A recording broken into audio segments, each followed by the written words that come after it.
안녕하세요. 역사를 사는 박사입니다. 오늘은 고구려 항저어로 유명한 유리왕에 대해서 한번 알아보겠습니다. 유리왕은 추모가 부여에 있었던 시절에 아내 예시 부인과 결혼하여 낳은 아들이다. 추모는 유리가 태어나기 전에 부여를 떠났다. 유리는 아버지 없이 성장하였다. 삼국사에 따르면 유리는 뜻이 크고 절개가 있었으며 어려서부터 기이한 기질이 있었다고 한다. 유리가 어릴 때 길거리에서 참치를 쏘다가 실수로 물길을 가던 부인이 항아리를 깨뜨려 버렸다. 화난 부인이 말을 꾸짖었다. 이 아이가 아비가 없어서 이처럼 논다라고 화를 냈다. 유리는 부끄러워 돌아와서 어머니에게 물었다. 우리 아버지는 어떤 사람입니까? 지금 어디에 있나요? 어머니가 대답하였다.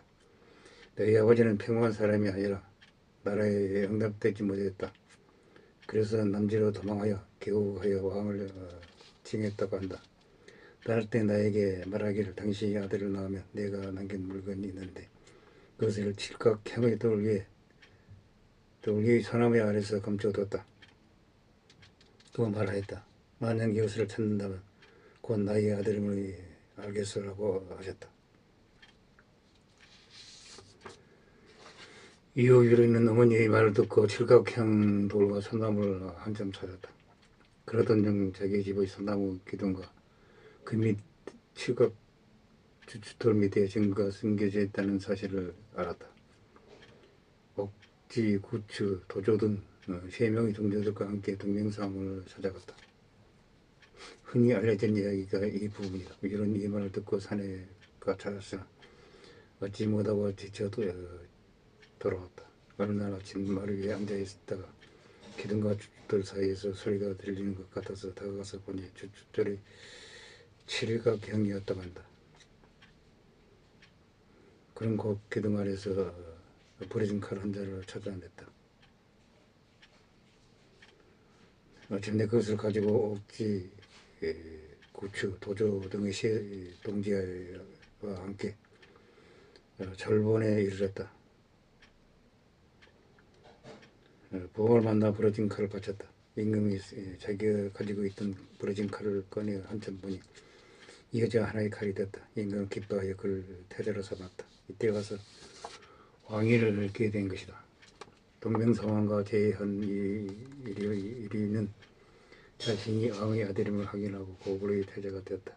이런 식의 아버지를 찾는 일화는 세계적으로 은근히 발견되는데 고대 그리스 아테네의 전설적인 영웅인 테세우스가 유명하다. 중국 측 사서인 유서에도 이와 비슷한 행적이 기록되어 있다. 주몽이 부여에 있을 때 처가 임신에 있었다. 주몽이 자란 뒤에 아들 하나를 낳아서 자를 처음에는 예라고 하였다. 자라서 주몽이 나라의 주인이 되었음을 알고 곧 어머니와 함께 도망쳐 돌아왔다. 이름을 여달이라고 하였고 국사를 위임하였다.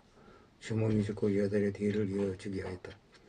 여달이 죽자 아들 예율이 뒤를 이어지게 하였다. 예율이 죽자 그 아들 막내가 뒤를 이어지게 부여를 증벌하였다. 부여가 크게 피하고 마침내 통합되어 고구려에 소속되었다. 이서의 해란 문구는 후대에 논란이 되었는데 계보에 껴맞춰 여달 유리 막내를 모범이 음차라고 생각하는 경우가 있다. 혹은 막내가 부여를 쳤다는 말에서 막내를 모ह리 음차로 보기도 한다. 후자의 경우 여우이란 삼국사기 등의 우리 자료에 없는 인물이 추가되는 것이 문제이다. 이 경우 구려 후 추 항목에 나온 것처럼 두 고구려 왕이 합쳐서 신화적으로 탄생한 존재를 유리명왕으로 보기도 한다.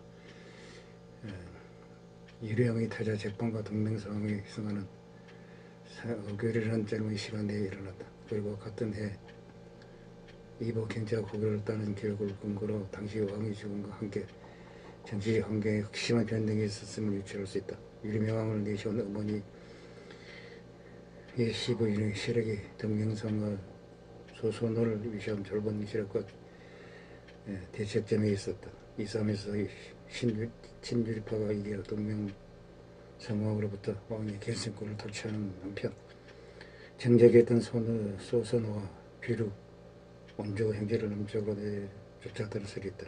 갑자기 찾아와서 친절하고 주장한 청년이 말만 믿고 그동안에 함께했던 세력을 무시한 채 바로 태자에 임명하는 것이 일반적인 직분 아니라는 점이 구삼국사 동명원표를 인용한 동국 이상국 제비 기록에서 유리왕이 혈로 깊은 과정을 추려에 있었다고 기록한 점이 있다. 동명상의 혈력에 대한 추가 증명 요건점, 이에 유리가 왕의 그 초소에 들어오는 햇빛을 막았다는 점을 근거로 유일 사태 및 왕의 감금이 있었다는 해석이 있다. 전한시대 성제 후 홍가 4년 여름 4월에 고구려 달아서 칼 한 조각을 왕에게 받들어 올렸다. 왕이 가지고 있는 버려진 칼 한 조각을 내가 합하니 피가 나면서 여자 칼이 되었다. 왕이 유리에게 내가 실로 내 자식이나 무슨 신성함이 있느냐고 물었다. 유리가 즉시 몸을 날려 공중에서 고쳐 창구으로 쉬어 들어온 햇빛을 막아 기현의 신성을 보였다. 왕이 크게 기뻐했다고 한다. 또한 동국 이상국집이나 관계통합비에서 동명상황이 죽음 승천으로 말한 것은 이런 징변사태를 공자에 대한 찬양으로 위한 것이라는 설이 있다. 삼국사기에서 제1대 유리왕, 제5대 모반왕까지의 관계를 굳이 해시로 언급하여 성씨가 달라드는 것을 강조하는 기록 등 유리왕 반란의 추가 근거로 든다. 추모왕이 그러다가 회의를 즐기지 않게 되었다. 하늘이 황룡을 내려보내 왕을 맞이하였다. 왕은 홀반 통치에서 영광을 받고 승천하셨다. 가을 고을의 왕이 하늘에 오르고 내려오지 않으니 이때 나이 40세였다. 태자가 왕이 남긴 옥편을 대신 용산에 장사했다고 한다. 해당 기록들 단순히 신화적인 미화만이 아니라 실제 시신이 없는 정리를 의미한다고 주장하며 그 근거로 옥편으로 대신 장사했다는 기록을 내세울 수 있다. 이 설에 따르면 동명상황은 반란을 실권한 후 잠적해서 역사에서 사라졌거나 최악의 경우 자살 혹은 살해를 당했다고 본다. 제5대 모반왕까지 왕기가 8 일기로 이어지다가 모반왕의 권력 독점에 반발한 계류부 귀족들이 모반왕을 살해한 후 팽팽한 대립 끝에 일종의 집단 지도 체제가 이어지다가 결국은 동명상황적 가계인족 태조대왕의 주기로 합의되어 전문계에서 왕기가 다시 돌아왔다. 기원전 19년 신생국가의 태자가 된 지 5개월 만에 바로 왕위에 오른 유리왕은 제2년 가을 7월 담으로 송량의 딸을 왕으로 세웠다. 삼국사기상 귀녀를 같은 해 이복행된 원자가 백제를 거머쥔 걸로 되어 있다. 제3년 10월에 왕후 송씨가 사망하였다. 유리명은 다시 두 여자를 장검을 들어 후실로 삼았다. 한 사람은 골천 사람 하희였고 다른 한 사람은 전한 사람 치희였다. 어느 유명하게 사냥을 갔다. 그동안 후보 두 후기 크게 싸워 결국 치희가 전한으로 돌아가 버렸다. 뒤늦게 이 사실은 유리왕이 급하게 그녀를 찾아 달랬으나 끝내 치희는 마음을 돌리지 않았다 한다. 이때 유리왕은 슬픔을 느끼고 정씨가 바로 황저가이다. 펄펄하는 적개꼬리 암술서로 정답구나. 애로울사 이 내 몸은 누구와 함께 돌아갈고 유리왕이 지시했던 서구겠던 국가라는 지분 국가가 크게 작은 전쟁을 벌였다. 기원전 9년에 유리명은 상습적으로 노락지를 일삼던 동옥의 선비력과 전쟁을 벌였다. 선비를 복도시켰으며 제21년의 여름 임금은 여러 신하들에게 말했다. 선비는 그들이 기체세가 험한 것을 믿고 우리와 합창하지 않으면서 이러면 나와서 노락질하고 불리하면 들어와 지키니 나라의 큰 근심거리다. 만약 이들을 없애볼 수 있다면 나는 장차 그에게 큰 상을 줄 것이다. 부분도가 나와서 말했다. 선비는 지세가 험하고 수비가 견고한 나라이지만 사람들이 영감하기만 하고 어리석습니다. 힘으로 살기는 어렵지만 꾀로 굴복시키는 쉽습니다. 임금이 말했다. 그럼 어쩌면 좋은가? 부군다가 대답했다. 사람은 쉽게 배반하는 것처럼 해서 저들에게 보내 거짓말을 하게 합니다. 우리나라는 자꾸 군대가 야감으로 겁이 많아 움직이기 어렵다고 말하게 하십시오. 그러면 선비는 필시 우리를 쉽게 생각해서 대비하지 않을 것입니다. 저는 그 틈을 되돌았다가 정예병을 이끌고 사익길로 들어가 숲에 숨어서 성을 엿보겠습니다. 이때 임금께서는 군사를 성 남쪽으로 출동시켰다면 그들이 반드시 성을 비우고 멀리 쫓아갈 것입니다.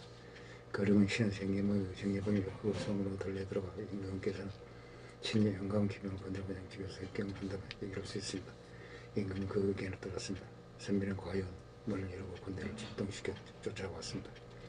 이때 부군들은 군사를 건드리고 그 성으로 들어가니 선비가 그것을 보고 크게 놀라 되돌아 달려왔습니다. 부군들은 선문을 지키며 막아서 수많은 선비족들이 목을 베어 죽였습니다. 임금은 깃발을 들고 북을 놓아 앞으로 나아갔습니다. 선비가 앞뒤로 적을 맞게 되었습니다. 계책이 없고 힘이 대해 항제가 속국이 됐다고 합니다. 임금은 부분의 공을 생각을 희곡을 상으로 씌웠으나 부분나는 사양하며 받지 않았습니다. 이것은 임금의 덕입니다. 신에게 무슨 공이 있겠습니까? 그는 결국 받지 않았다고 합니다. 그래서 임금은 황금 30건과 좋은 말 10표를 내려주었습니다. 저놈이 신나라가 제2가 내내 불편한 사이를 유지하였습니다. 이것이 황해를 찬탈하여 신나라를 세운 왕이 강제로 고구려의 군사를 쟁발에 가려 하고 하였습니다. 심지어는 고구려 장수를 죽이자 갱노한 이 왕이 신나라의 동북 변경을 전제 공급하였습니다. 끝내 양국의 관계는 바닥에 났습니다. 당시 고구려와 왕왕 사이의 관계는 제31년 한나라의 왕왕이 우리 병사를 징발해 흉노를 제대로 당하였습니다. 우리 병사들이 가려고 하지 않았습니다. 강명이 강제로 보내니 모두 변방으로 도망쳐 법을 어기고 재물을 약탈하는 도적이 되었습니다. 여서 대의원 전담이 추격하다가 죽임을 당하였습니다. 한나라의 주군에서는 잘못을 우리에게 돌렸습니다. 원고가 왕왕에 하려 말했습니다. 매개인이 법을 어겼으나 마땅히 주군에게 그들을 위로하고 안도하게 해야 합니다. 지금 그들에게 함부로 큰 죄를 씌우면 마침내 반란이 이를 것 더럽습니다. 부의 무리 중에 반드시 명하여 따르는 자들이 있을 것입니다. 우리가 하늘을 아직 이기지 못한 테 부의와 예명이 다시 일어난다면 이것은 큰 걱정거리입니다. 왕왕 위를 듣지 않고 어머니에게 공격을 명하였습니다. 어머니가 우리 장수 연비를 요인하여 머리를 베어서 수도로 보냈습니다. 한서와 남사 북사에서는 모두 고구려의 추를 기원하여 목을 베었다고 합니다. 왕왕이 기뻐하며 우리 왕을 하구르라고 고쳐 부르게 됐다고 합니다. 이를 천하에 보고하여 모두 알게 하였습니다. 이로부터 고구려가 한나라의 변경 지방을 침범하는 일이 더욱 심해졌습니다. 제32년 가을 8월 임금은 오이와 아리에게 명하여 병사 2만 명을 건네리고 서쪽으로 양명을 정벌하여 그 나라를 멸망시켰습니다. 계속 진군하여 한나라의 고구려의 습격하여 빼앗도록 하였습니다. 그리고 부여와도 불편한 관계를 유지하였습니다. 당시 고구려와 부여의 관계는 고구려가 밀리는 상태였습니다. 유리왕 때의 고구려는 부여보다 더 공격이 약하였습니다. 부여는 고구려를 공격하기도 하고 인질을 요구하는 등 계속 압박해왔습니다. 이런 불편한 관계는 나중에 대무신왕이 부여왕 대소왕을 죽이면서 끝이 났습니다. 기원전 6년 봄 정월 부여왕 대소가 사신을 보내 문안하고 인질 교환을 요청하였습니다. 임금은 부여가 강대한 것을 꺼리며 도저를 인질로 삼으려고 했으나 도저히 들어와여 가지 않았습니다. 대소가 화를 냈습니다. 겨울 10일 대소가 군사 5만 명 이끌고 침략하여 왔습니다. 큰 눈이 내려 사람들이 많이 얼어 죽었습니다. 그리고 돌아갔다고 합니다. 32년 서기 13년 겨울 11월 부여 사람들이 침입하였습니다. 임금은 이들 모두를 시켜 군대를 동살해 막도록 하였습니다. 왕자 모든 병사가 적어서 대적할 수 없을까 걱정하여 기이한 계책을 썼는데 직접 군사를 거느려 산골짜기에 숨어 기다린 것이었습니다.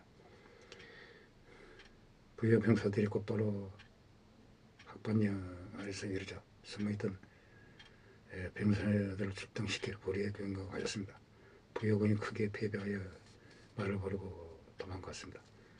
왕자 이런 병사를 풀어 그들을 모두 죽였다고 합니다. 유리왕이 매우 기뻐하였다고 합니다. 이상 고구려의 유리왕에 대해서 한번 알아봤습니다. 상시 부정합니다. 양해 부탁드립니다. 감사합니다.